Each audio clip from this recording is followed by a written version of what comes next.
Good morning! Samahan niyo rin ako sa aking simpleng buhay na may pangarap, syempre. Ayan. Ayan ang aking kakainin for today's video.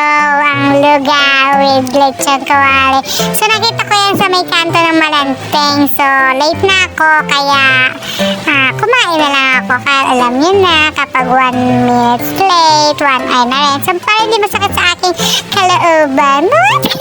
Damdamin. Ayan, kumain na ako. Tapos nakarating ako sa Malanteng 8:30. Pero okay lang, diba? So, ayan nga, kumain na ako dyan. Kinain ko syempre lugaw with lechon, kawali with tokwa. Kahit bawal sa akin ang tokwa, kumain pa rin ako. Ayun na, syempre katambagan ng lugaw, alam nyo na, o diba? So, ayan nga, nilagyan ko lang siya ng ng patis, paminta, tak lang ako ng paminta, buti hindi ako nag-change.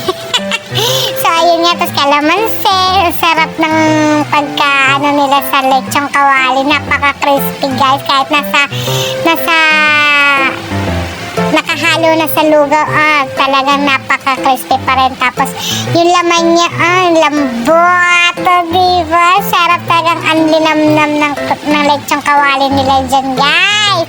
Kaya kumain na kayo dyan. Diyan lang yan sa may Malanteng street, sa may kanto. Makikita nyo yan. Maliit lang yung tindahan nila, pero makikita nyo pa siguro yan.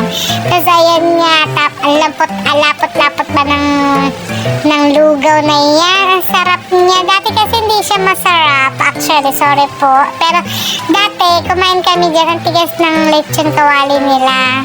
Tapos, basta matigas siya. Tapos, ngayon hindi. O, diba ga? Alam niyo na, lugawan dyan. Bakya naman. Ayan ha. Bawi ako. Napakasarap ng lugaw niya, promises.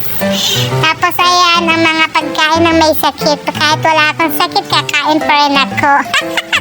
Alam niyo ba kung nakamagkano na ako? For only 65 pesos, meron na akong lugaw with tokwa.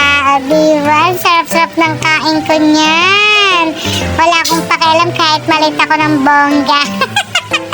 Basta ako kakain ako ng lugaw. Diba? Sarap-sarap. Diba yung may mga subo-subo ko. Tsaka yung paglimnam ng aking nakain. Diyos ko, diba? Ayan lang. Sana natakam kayo, charing. Hindi naman. Talagang napakasarap yan, promises. Tapos ayan lang. Aking gaganapan for today's video. Sana nagustuhan nyo at yung lugaw at yung tokwa. Try nyo dyan, promise. Wala akong masabi. Biki naman, lugawan dyan. Ayan, mga kaganapan sa aking sim